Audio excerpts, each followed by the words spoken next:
All right, this is a very tricky angle, but if we know that this is the fourth line, you know, this would be like halfway of that blimp. That's where the cheekbone will be, which gives us this shape, which tells us exactly where the other C shape here is, and then this one over here in perspective. Now we probably won't see the other eye socket from this angle. Let's go ahead and draw it in before we cover it up with the nose. If you just imagine sunglasses like that, right? That's all this is. Not too difficult. And then we're going to have the nasal cavity, cover that up a little bit. A little bump for the brow ridge. Go outward for the cheekbone. Triangle for the cheekbone shade here. And now we have to kind of go outward in and outward again.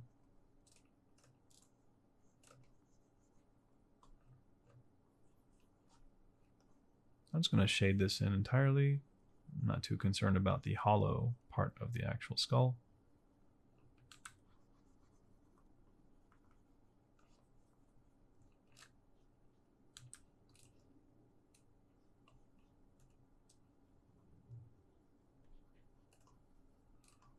But now we have an approximation of the skull from this angle. And don't be discouraged if this part is difficult in terms of this angle. It'll come with practice.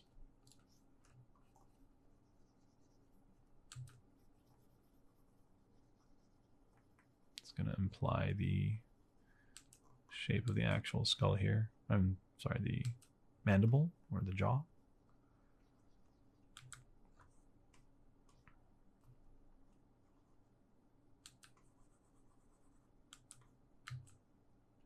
All right, looks good to me.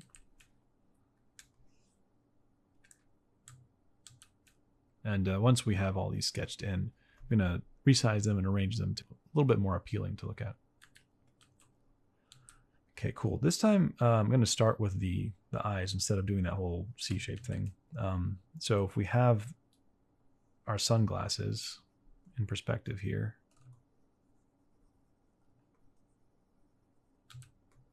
we know that the nasal cavity is here. This gives us kind of like a C shape there. Go out with that cheekbone. Out, in, out. Shadow. And let's go ahead and put that C shape after. Bump for the brow ridge. Shadow, shadow, shadow.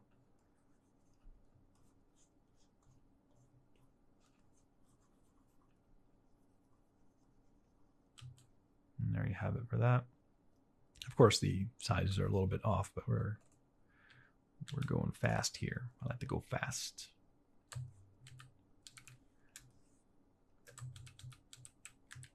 Okay. Let's see what happens if we start with the brow ridge here. So if here's that center line, we know the eyes are going to be in this area. So that's the brow ridge up here, frontalis bone, and then we'll put the sunglasses over here.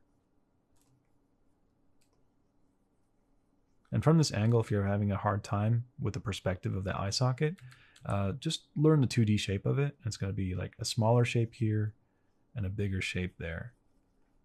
And then the nose goes like that, then the cheekbone, brow ridge.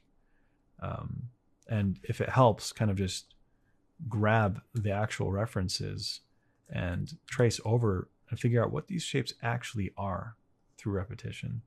And then if you learn those separately, it'll help your process or journey of trying to understand it in perspective when you're doing this stuff.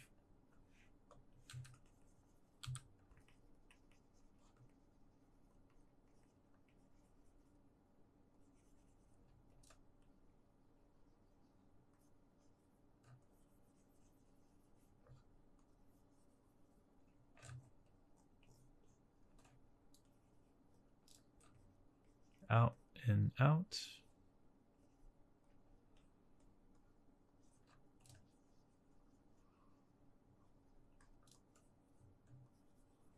Cool.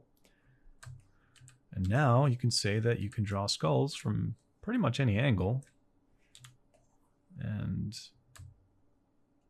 you know where all the shapes are in proportion. Let's actually go ahead and redraw this one over here.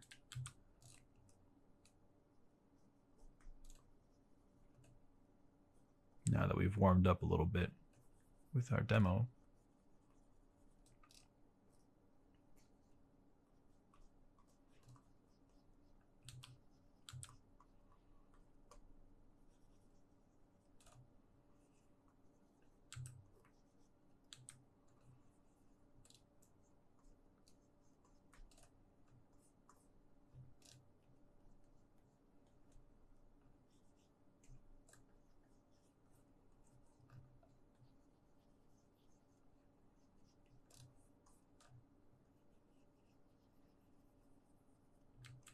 Yeah, it's a little bit better.